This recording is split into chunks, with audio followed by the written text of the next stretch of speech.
in the US. My family moved here to Israel 4 years ago. I'm coming to you live from my living room in Ra'anana, Israel. I'm sure many of you have heard of Ra'anana because it's kind of a little Canada, a little US right here in the smack middle of Israel.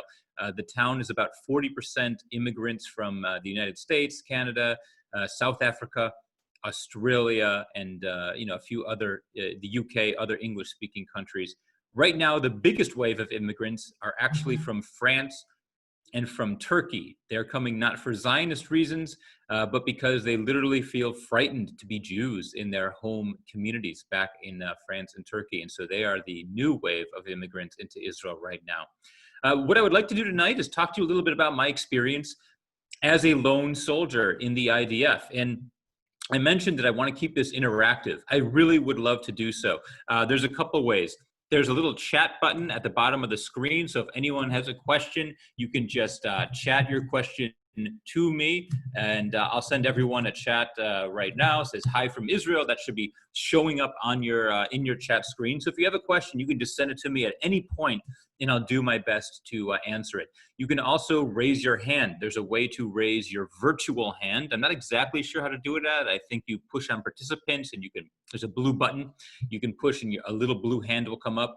But the easiest way is just to raise your God-given hand like that, and ask it. And then when we do that, we can unmute you, or Elliot can unmute you, and you can ask your question that way. The easiest overall is probably through the chat function. But again, I would love to get feedback from you and to hear the questions you want answered. The Israeli army is a fascinating topic, and everything I'm about to tell you has a completely new twist to it, because when I used to give these lectures and talks, I would talk about my own experience as a lone soldier in the IDF. But in the last 3 months, my two oldest kids, I have 4 kids, my two oldest kids are twins who are 18 years old, and they themselves have entered the Israeli army. They're serving in 2 completely different places. It's the first time in their lives that they haven't been living together. They often share a bed when they're at home. They're that close, but now they're serving on separate bases throughout Israel. So I've gotten to see the army from a whole completely new perspective as a parent of someone who's sending soldiers into the military. And I see how different the army is today from how it was back when I served. So again, if at any point you have questions or comments, like Allison just texted in front of everyone, Joel loved the gray hair. You know, I do want to point out there is a private chat option. So if you want to send a message just to me, Allison, you are allowed to do that if you don't want to expose me to everyone. But I'm glad you actually like it. Thank you. It's probably been a while since I've seen you. So lone soldiers. As I mentioned, my first trip to Israel was at 17. And that's when I really decided I wanted to be a soldier in the Israeli army. I fell in love with the country. I'd been to Jewish day school, and I knew about the wars and Masada and the Western Wall.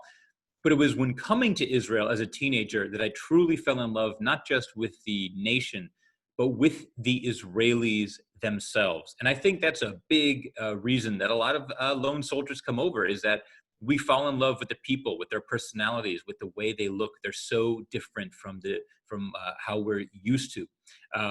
Growing up in Skokie, Illinois, I was used to a certain type of community. Then I came to Israel, and I got off the plane, and you're 17, your hormones are raging. What's the first thing you notice when you're a teenager coming to Israel? How beautiful the Israelis are. I mean, it's just incredible. The women were all tan and fit, and the men were these hunks with muscles and crew cuts. And it's so odd because they have the same roots as we do, right? Eastern Europe, Poland, Germany, except they look like supermodels and we look like Jews. Like, how does that happen? That's not fair. And the group I fell in love with the most were the soldiers, because they were so close to me in age and yet so completely different from who I was. I mean, here I was 17 years old. They were 1 year older. They were 18, and they had machine guns and berets and Ray-Ban sunglasses and forearms like bricks. And then there was me, slathered in sunscreen, wearing a fanny pack. I don't know if you remember fanny packs from the 80s, but yeah, I was wearing a fanny pack stuffed with lactose pills. I mean, who would you rather be? Clearly, the soldier is the hero in this situation. So I came home and I told my parents I too wanted to be a soldier in the Israeli army, and they said no.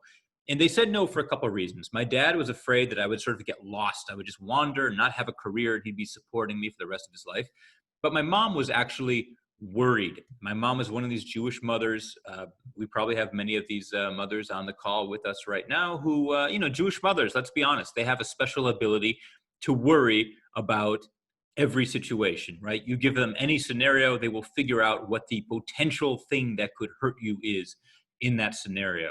And this happened to me my whole life as a kid when I was growing up. And maybe someone can actually chat in the answer if you know the answer to this question. When I was growing up, we didn't take many vacations by plane. We would usually drive from Chicago to St. Louis or to the Wisconsin Dells. But once a year, we would fly to Houston, Texas. That's where my dad is from, and see my grandparents.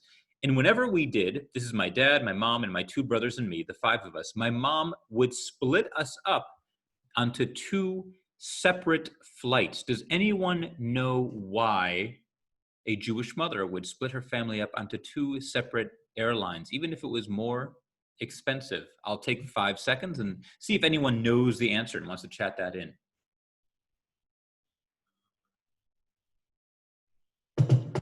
Well, thank you, Elliot. You knew, and Steve, every quite a few of you know, and you're not even saying the full thing because Jews are superstitious.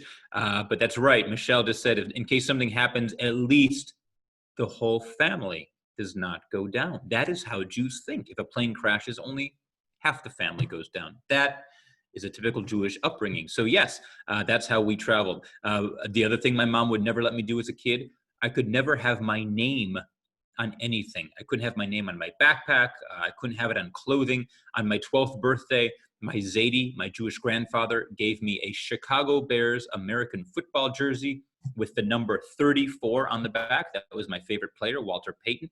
Except on the back, instead of Payton, it had my name, Joel. Well, my mother would not let me wear the jersey outside the house. Does anyone know the logical reason for why that would be? What would be the problem with having your name on the back of your shirt and leaving the house?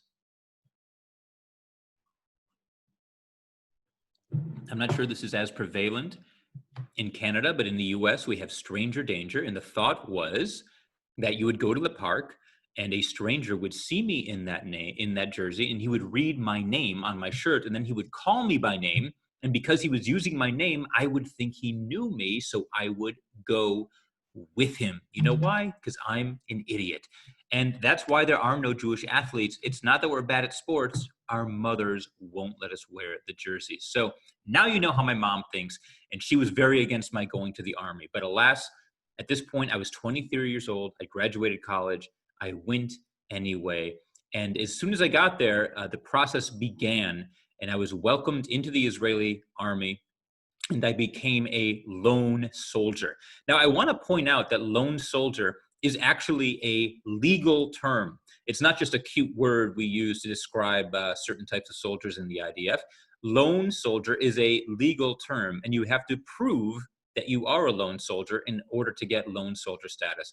A lone soldier typically means that you have neither parent living with you in Israel. So you are serving alone. Usually what that means is guys like me from the United States, from Canada, from England, Australia, we come over, we volunteer to serve. We're not forced to.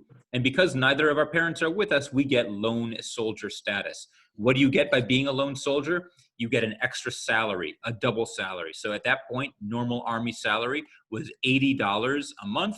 So I got $160 a month to help pay for apartment and laundromats and groceries and all the extra bills and expenses a lone soldier might have.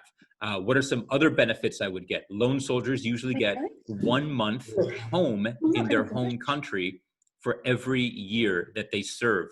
So if you're a lone soldier, usually about 8 or 9 months into your first year of training, you are given a plane ticket to fly back to your home country, Canada, US, wherever, and visit your parents for a month. Now, in my days, that I had to buy that ticket myself. Nowadays, I do believe that soldiers receive that for free as a gift from the Army, of course, with support from other organizations. The Army doesn't have the money for that.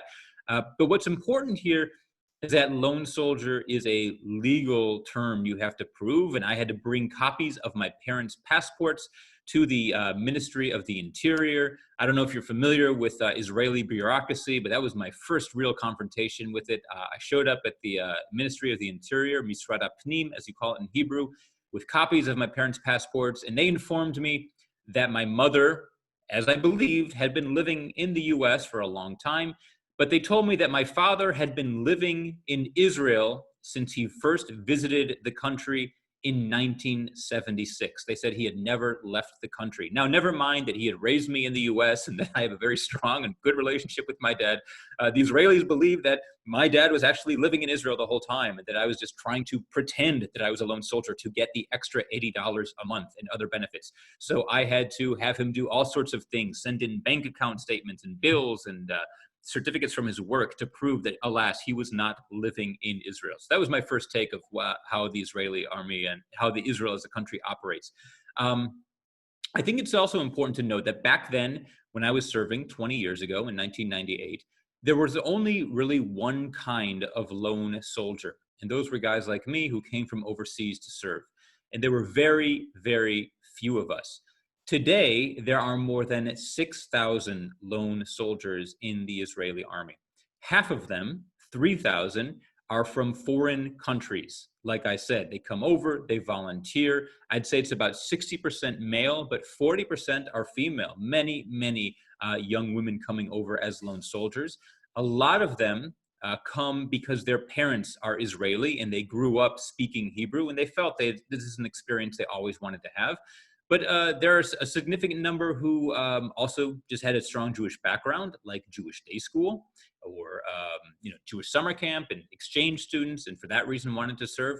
And I must say, in all honesty, and I'm just going to be very candid here, I'm just going to tell you the complete truth. I think there's also a third category of soldier who comes over from overseas to serve. And I would name those sort of the lost souls. I think more and more we're seeing Israeli lone soldiers who come from other countries because they think the Israeli army will fix something in their lives. Maybe they came on birthright for 10 days, their first ever trip to Israel. They saw how how Israeli soldiers are respected and worshipped, and they decide that they too want to be an Israeli soldier, even though they have no Hebrew, really no experience with Israelis or the country. And you do see a significant number of these lost souls, and some of them end up dropping out of the army altogether or getting kicked out. The newspaper Haaretz did a long investigative piece on lone soldiers, and you can read it in English. I'm friends with the author of those articles, Judy Meltzer, and they're very insightful into how these lone soldiers think. But those are the types of lone soldiers who come from overseas, and there are about 3,000 of them.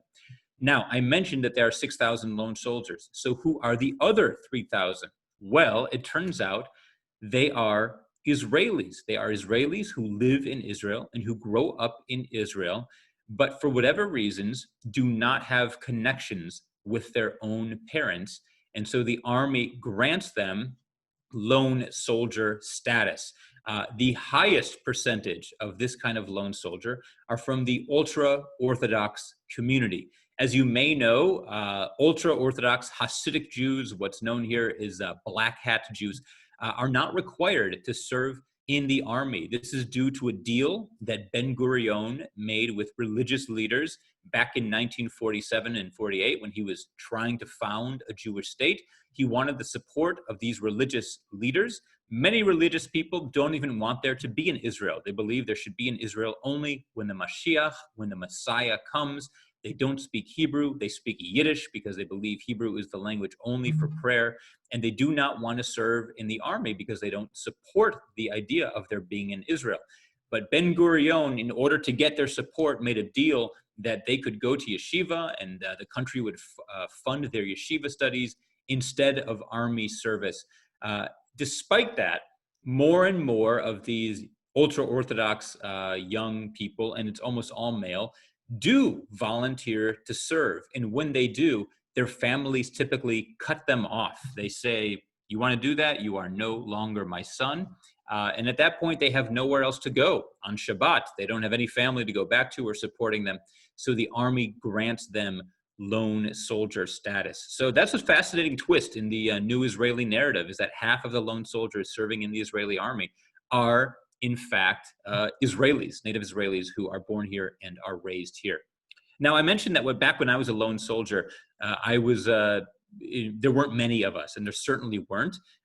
When I would tell my commanders that I needed to go home early on Thursday instead of Friday to do laundry and to buy groceries for Shabbat, because I was a lone soldier, they didn't even know what I was talking about. They didn't know what lone soldiers were. And I would say that that was the pattern. In general, Israelis were not very conscious of lone soldiers existing. Commanders did not grant lone soldier rights to the lone soldiers they had in their platoons. But all of that changed in August of 2006 with the Second Lebanon War. It's known in Israel as Lebanon Shtaim, Lebanon 2. And in this second war, a young soldier from the United States was killed. And some of you have heard of his name. I know someone, Steve Altbaum, already texted me that he has been to the center in memory of this soldier. His name was Michael Levin, Zichrono Livracha. He was from the Philadelphia, Pennsylvania area. And he grew up like many of us. He went to USY in Camp Ramah in the Poconos outside of Philadelphia. He did a gap year program after high school called Nativ, which is the conservative movement gap year program through USY in United Synagogue. And after doing Nativ, he decided to stay in Israel and join the Israeli army. And he had a very hard time joining. He's a very small guy. He had to sort of climb over a fence into the induction center because he didn't actually have draft orders. And he forced his way in, found an officer, convinced him to let him do the tryout for the paratroopers.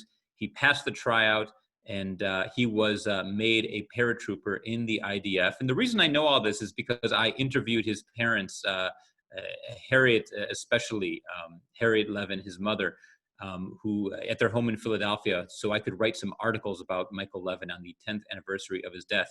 And what happened was, in 2006, the Second Lebanon War broke out with Hezbollah in South Lebanon. Michael, at that time, was actually back home in Philadelphia. He was on his lone soldier leave, visiting his family. He was up at Camp Ramah, seeing some friends who are now counselors on staff when the war broke out. He flew back to Israel and hitchhiked a ride from the northern border in the the highest border with Israel, with Lebanon. He hitchhiked a ride with another infantry platoon to his paratrooper base and joined them. And a few days later, they went out on operations against Hezbollah. And it was a very messy and chaotic battle. Messy because one of Hezbollah's tactics is to dress up like Israeli soldiers as best they can, so that Israeli soldiers really have no idea who is friend and who is foe. And that's one of the chaotic things that ensued. And Michael was sadly killed a few days after going back up to Lebanon with his platoon. So at that point, his parents got word that he'd sadly been killed. They flew to Israel, and his mother, Harriet, was very, very worried. She was worried that there wouldn't be a minyan. There wouldn't be enough people at his funeral, at his own grave, to say Kaddish. And so she told a few people, if you know anyone, just please ask them maybe to join so that we'll have at least 10 people so we can properly say Kaddish for Michael. Well, as she was driving to the funeral, there was a huge traffic jam. She was trying to get to Har Herzl, Mount Herzl in Jerusalem, but she couldn't because the roads were packed. There was a huge traffic jam leading up to Har Herzl. And so she thought to herself, there must be several other funerals going on, and that's why there's so much traffic. She hoped she would make it in time. Well, to make a long story short, what happened was about 10,000 Israelis showed up for Michael Levin's funeral on Mount Herzl. So that because the word had gotten out and journalists had picked up on it and it spread on the news, and Israelis, being the people that they are, they showed up to make sure that there would be enough people to say Kaddish, and over 10,000 actually showed up. And from that point on, Israel has always recognized lone soldiers and been aware of lone soldiers. It unfortunately took the death of a lone soldier to put lone soldiers in Israelis' consciousness. But from that point on, they have always been respected as some of the most, really the most respected soldiers in the army because they choose to volunteer. They don't have to serve, whereas Israelis have to when they're 18. They do not. And very sadly, a few other lone soldiers have been killed in other Israeli operations and battles here. And every time there's been a similar pattern of thousands of Israelis showing up to attend the funeral and show their support for these people who come over to serve voluntarily. So the face of the lone soldier really these days is Michael Levin. And as Steve chatted in, he's been to the Michael Levin Center in Jerusalem. There are now several Michael Levin centers throughout the country. And they are there to help lone soldiers, to provide financial support, to provide advice, to guide them through their army service. It's a very complicated thing, joining the army here. And Michael's family got that off the ground, but now it's also funded by other charities and other donors as well. But that's some background on who the lone soldiers are and how they got there. I do want to pause real quick just to see if there's any questions people have. And if not, then, I'll move on and explain a few more things about my service. But I do want to take a minute and just pause and see if anyone has any questions they'd like to ask, because we've covered quite a bit of material so far.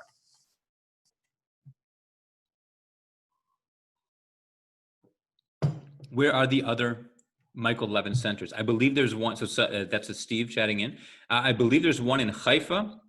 There's one in the Tel Aviv area, and there are a few others throughout the country. I think there are a total of 7, if I'm not mistaken, but I would have to check on the exact number. So here's a great question: how much Hebrew does one need to join? When I joined, my Hebrew, I was pretty much fluent in Hebrew. I'd gone to, Solomon Schechter all those years in Camp Ramah, and I really wanted to be fluent in Hebrew. And so I was in a good spot. That said, there was a guy in my platoon named Tim Bailey. And Tim was one of those sort of lost souls I mentioned before. He grew up Christian in a very strong Christian family in Oklahoma. But on his 18th birthday, his mother revealed to him that she had actually been Jewish. She became born-again Christian after when he was a child, but that when he was born, she had been Jewish. And according to Jewish law, to halacha, that meant that Tim himself was legally Jewish, because you cannot convert out of Judaism. So as part of his sort of existential crisis to figure out who he was and discover his roots, he came to Israel and joined the Israeli army, and he didn't have a word of Hebrew. And I mean nothing, not Ima, not Abba, Shalom, zero.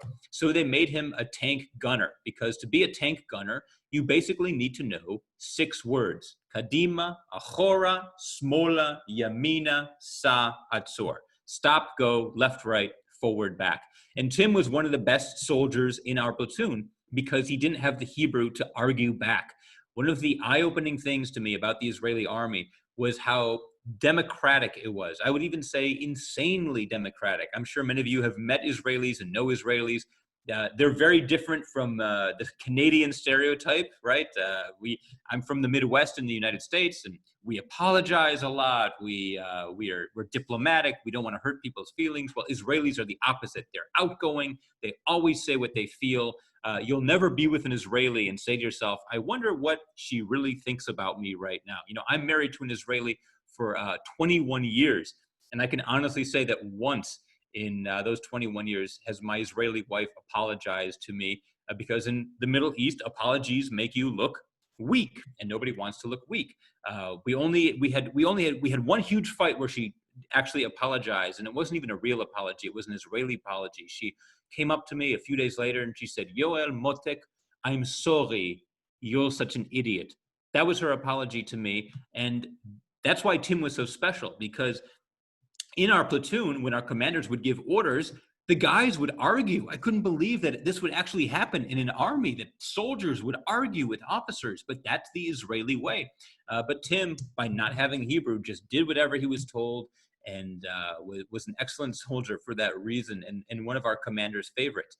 Now, at the same time, it's become somewhat of a problem that too many lone soldiers are coming over these days, without the proper Hebrew. There have been some accidents and unfortunately some deaths in Gaza in some operations, and it's been suspected that maybe Hebrew was an issue for a few of the lone soldiers because they couldn't follow orders fast enough. In battle, you don't really have time to get things translated. You have to know immediately. So I think the Army does need to do a little bit of a better job to make sure the soldiers are prepared with the Hebrew.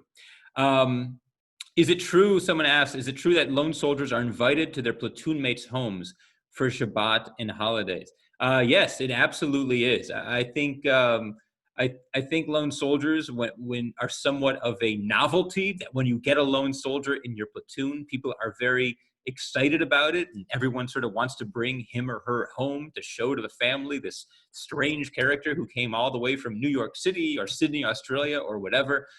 People are really interested in what motivates them to serve.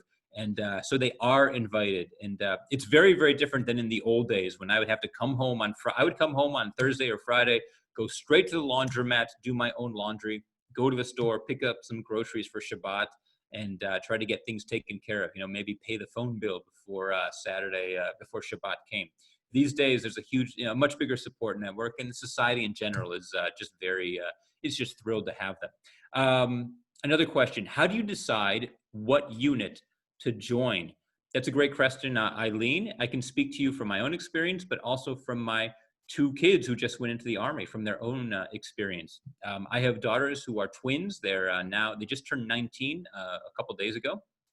And their induction began in what you would call in America sophomore year of high school. So that would be grade 10. Grade 10, they got a letter in the mail telling them to show up at the induction center on so-and-so date. And it was an extremely long process. There were psychometric tests like the SAT college test. There were a lot of interviews with very open-ended questions. If you're in a shop, and on the shop, there were 3 bottles, and the bottles were labeled leadership, courage, and loyalty. Which bottle would you choose and why? There's no correct answer, but the Army wants to hear your thought process. They ask many times, do you do drugs? Do you know people who do drugs and drink alcohol? And it turns out the correct answer is not, no, I've never done alcohol or drugs. They know that most teenagers have experimented, and they want to see if you're going to tell the truth. They would rather hear that than hear people tell a lie, because they're trying to get a sense of where you belong. For women, it's different. For women, it's very much based on your 3 scores. It's called your profile, your Kaaba, and you have a social score as well. So do you come from a good neighborhood? Did both of your parents graduate high school? Then there's your intelligence scores and your physical score. For guys, a lot of it is based also on what the Army needs in terms of combat units. It's much harder to go into intelligence if you're a male, because most healthy males, they want them to go into combat units. I live in Ra'anana. Ra'anana is a very good neighborhood with strong schools, a good socioeconomic foundation.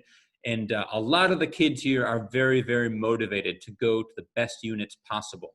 In the United States, before going to university or before applying to university, kids take classes for a year called like Princeton Review to help them learn how to take the SATs. Well, here in Ra'anana, kids take a class called Kosher Kravi. For 1 year, it's a class on how to pass the physical tests that the Army will give you. So twice a week, you'll see guys running around the neighborhood. You'll see them at the park crawling on their bellies and lifting things. And these are led by former Army commanders who are teaching them what these tests will be like so that they can pass them and get into the good units. But Ra'anana is also an outlier. If you go to other towns where the motivations, where people, frankly, are a little bit poorer and don't have as much motivation, the kids don't always want to go to good units. They might go to, they prefer just to stay at home or even to get out of the Army altogether. Ultimately, though, at the end of the day, the Army decides. You can beg them as much as you want to go to a certain place. They are going to tell you, sorry, we need you somewhere else. And there are forms you can fill out, you can protest, you can ask to switch. But at the end of the day, it is an Army, and they decide what you do. Now, in my kids' case, they got very lucky. They worked very hard and they had good scores, but it still depends on what's open. And they got into good spots. One of my daughters is in what's called the Home Front Command. It's called Pikud HaOref in Hebrew. And her job is she is a Madrichat Abach, an instructor for atomic, biological, and chemical warfare. So it's a very cool job. She knows all about chemical war, pretty much anything you could possibly need to know. She knows this. And then every week she gets on a bus and travels around to a different combat base around the country. And she educates the male combat soldiers on how to fight during chemical war and survive a chemical attack. And it's a great job because she meets soldiers from all over and hears about their experiences. And she's worked with many lone soldiers during her time. And they're always thrilled to have someone who speaks English, who's able to instruct them in their language as well. My other daughter works with combat engineers. They basically work on blowing stuff up. And I can't go into much detail because a lot of what she does is, she had to pass a security clearance and can't even tell me. But they're both very happy. And from what I can tell, where you end up in the Army, the kind of people you're with, that is really what's going to determine whether you have a good service or not. You want to be with good, quality, high-level people who care as much as you do. I'm just reading a couple of questions here. Let's see. Okay, so someone mentioned SAR-L. Yes, SAR-L is a volunteer organization where the Army will put you to work. Doesn't matter how old you are. You can be 50, 60, 70, or even 80 years old. The Army would love to have you. They will make you pack parachutes and open cans of food for soldiers and all the things that these soldiers would be happy to have somebody else do. And I think you even get to wear a uniform and be on the base during the time that you're doing it. So yes, SAR-L is a great program. And I know several JNF people who have done SAR-L in their time, and they always really enjoy it. In terms of what the biggest challenge facing Israeli soldiers, for me, it's the culture shock. We grow up with this myth that Israelis, are just like us. They're Jews and we're Jews and we're one big happy family. And then you get to Israel and you realize the Israelis are nothing like the American Jew. Like I said, they speak their minds, they shout, they argue. People ask me, what's it like in the Israeli army? I think the best way to describe it is, imagine a bunch of Israelis running an army. That is the Israeli army, right? So imagine an army where nobody follows orders and everybody argues about everything. Another big shock was how much the soldiers tried to get out of things. My book, as Elliot mentioned, is called the 188th Crybaby Brigade.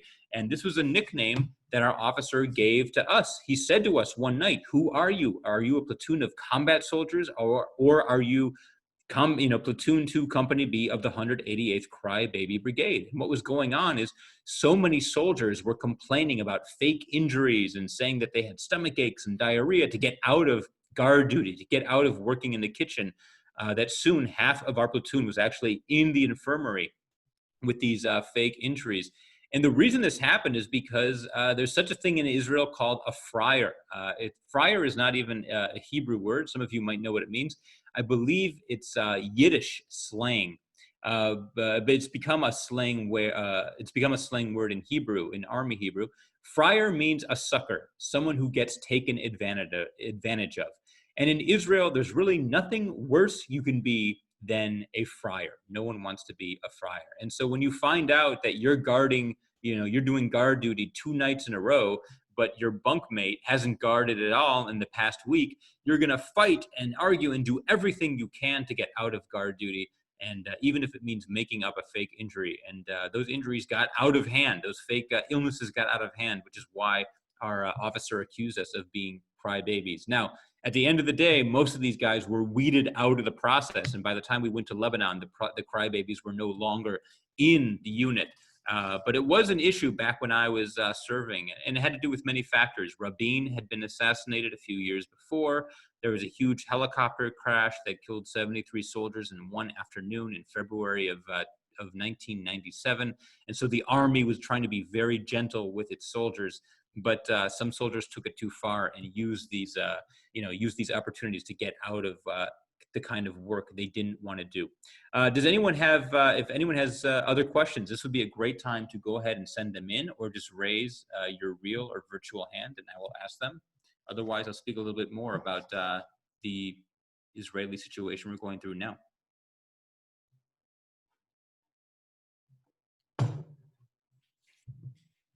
So I want to quickly touch on coronavirus and how Israel is handling it. You know, for the most part, Israel is handling corona very well. And we've also been using a lot of humor here to deal with corona. So I'd like to do a quick screen share. I'm actually going to show you some of the WhatsApp images that have been going around Israel right now. As you may know, cell phones are huge here in Israel. Kids have cell phones pretty much from the age of like second or third grade, simply because kids are so independent here, and you know, they need a way to be able to stay in touch with their families. And so because everyone has cell phones, everyone here uses WhatsApp, which is a text messaging function that everybody uses. And all the jokes in Israel are going around on WhatsApp. And I'm just going to show you a few of the WhatsApps that are going around Israel right now in relation to coronavirus. So let me open this up.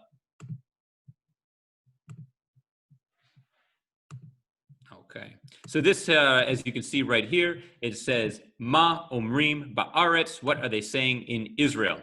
There's a very popular television show called Money Heist on Netflix. In Israel, it's called Beit Haniyar, the paper factory. And the premise of the show is that bank robbers break into the National Mint in Spain. It's a Spanish TV show. And the big moment of the TV show is when they walk out of the National Mint carrying bags of money. And so someone doctored the poster for the show, Beit Haniyar, the paper factory, but instead of carrying out bags of money, they are carrying out Lily toilet paper. Lily is the #1 selling brand of Israeli toilet paper. And when coronavirus first hit, Israelis, of course, rushed to the store to stock up on toilet paper. So this is the first real big visual joke to go all around the country. This one was very popular. It said, Al tivhalu havirus higia misin od shavua ze yitkalkel. It means, don't worry, the virus came from China. It's going to break down in about a week. The whole made in China thing. You know, in Israel, we don't really use Amazon to order cheap products. We use AliExpress. And this is, of course, a great way to get things cheap for Israelis. But the big complaint about AliExpress, which is based in China, is that everything breaks after a couple of days. So this little image is playing on that it's made in China. Don't worry, coronavirus will break down soon. This one has a little bit of a Jewish twist to it. It says, Hashana im ha-korona hazot ani lo mash'ir kiseh le'Eliyahu lechu tidu efo hu histovev kodem. So this year with coronavirus, I'm not going to leave a chair or a cup out for Elijah the prophet at my Seder table for Passover, because who knows who else Elijah has been hanging out with. The whole idea that Elijah could be spreading coronavirus by drinking wine from everyone's cups at their Seder. This one took me a while to figure out. It says, Shivtelu et alimudim lo yikre klum im yefasfesu beit sefer. It means they should go ahead and cancel classes. Nothing bad will happen if our kids don't go to school. And what's actually, I didn't understand it at first, but then I looked closely and I noticed that all of the words are misspelled. They're written incorrectly. And so the idea, obviously, is that already we're all getting stupider. We're all getting dumber by not going to school and being on lockdown. This last one actually came from an Israeli Arab, and I think it's really nice. A lot of people are just don't realize how often Jews and Arabs do interact on a daily basis. There really is already coexistence in Israel, and this funny joke came from an Israeli Arab named Heitam. I won't translate the whole thing, but the gist of it is, he says to everyone who's complaining about the change in the taste of shawarma and falafel right now, this is what happens to shawarma and falafel when the employees actually wash their hands. And if you've ever been to a falafel or shawarma restaurant in Israel, you know it's not a very sanitary operation. They don't wear gloves. They're sweating, they're cutting your meat, and then they touch their hair, and then they get the pita, and then they touch the cash register. Germs are spreading everywhere. But then when coronavirus hit, they all started washing their hands and wearing gloves. And so the joke is that to everyone who's complaining that the taste is different, he's saying, well, this is what it tastes like when we're actually following sanitary conditions. So that's a little bit on how Israel is using humor to deal with the current situation. And I just want to show you one other quick series of photos. These are some shots from the Army, both from my own service and what my kids are going through right now. So as you see right here, it says Sahal. This is me back when I was a lone soldier, pretty much exactly the same as I am now, except, yes, for the gray hair, as one of you bring your shared window to the front. Okay, it says that sharing is paused. Hang on one second.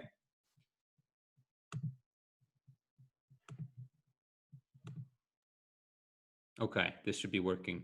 So that's me when I was a lone soldier in the armored brigade about 20 plus years ago. And here's me in the Golan Heights with Tim Bailey. He is the other soldier I mentioned who came from the US.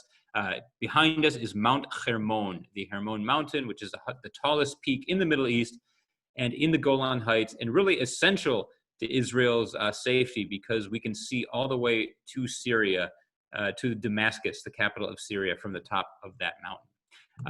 This is my daughter Noam on the right. This is her in her orange beret. At the end of basic training, every soldier in the army does what's called a Masa Kumta, a hike for the beret. And every unit has its own color beret. Because she's in the Home Front Command, hers is orange. And this beret actually happens to be the one that belonged to her commander here on the left. It's always a very big honor if your commander takes off his or her own beret and places it on your head after the hike.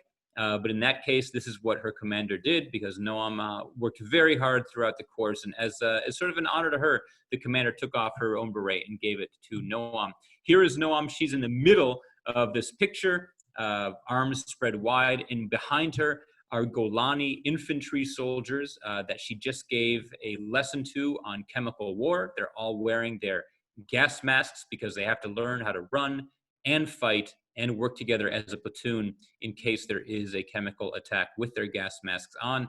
So this is her at the Golani base in the northern part of the country. And this is her twin sister Stav right here. This is on her second day of basic training with some of her new friends down on her base in the south. So that's a little bit of what they've been going through. As I said, they're both very happy right now, which I'm thrilled about. And if anyone has any final questions before we sign off, this would be a great time to ask them either about lone soldiers or about the situation in Israel right now, or really any other questions you might have. Someone mentioned, ask what years I served. I was in there from 1997 through 1998, and it was a very different army back then. This was pre-internet. So the technology of the army has improved significantly since the time I was in. Someone else mentioned Canadians can donate to the lone soldiers through CanadaHelps.org. Was I at the base Philone? Someone asks. I've never heard of the base Philone. I was at Syrim, which is down in the south. That's where all the tank soldiers back then did their service and then did their basic training. And then I moved to the Golan Heights for war games before going to Lebanon. What do I think about the current government coalition? Someone asked anonymously. It changes every day. I will tell you the word on the street is, Israelis have a very mixed opinion. On the one hand, it's very chaotic. The prime minister is on trial and these whole coalition talks. There's even talk of a fourth election possibly happening. But at the same time, we have done really extremely well in handling coronavirus. So I think there's this feeling that despite all the chaos, something has worked. We're often compared to Belgium because we have a similar population size, as I mentioned, and we're doing much better than them in terms of the number of sick, and we have more recovered than sick people at this point. There is a second wave that seems to be hitting just this week. They are considering closing schools again. But that is yet to be determined. But certainly compared to the US, we're far ahead in terms of what is open and what businesses are functioning. Other questions people have? What do I think? Okay. Well, thank you very much for the Yasher Koach. So at that point, I will conclude the session. Again, if anyone does have any last thoughts, please feel free to send them in. But I hope you got some insights into lone soldiers and what they go through and the special challenges they face. It's a topic I am sincerely interested in. Thank you, Joel. You are welcome. It was a great presentation, and thank you for your time and telling us a bit about your experience there. I speak for myself, being on this side of the ocean, you don't always get that, the flavor of daily life in Israel and life in the army. So thank you for that. True. And thank you everyone for joining this JNF webinar. And with that, I wish you all good health and a good afternoon, and thank you so much. Hope to see you again, everyone. Lehitraot from Israel. Bye-bye.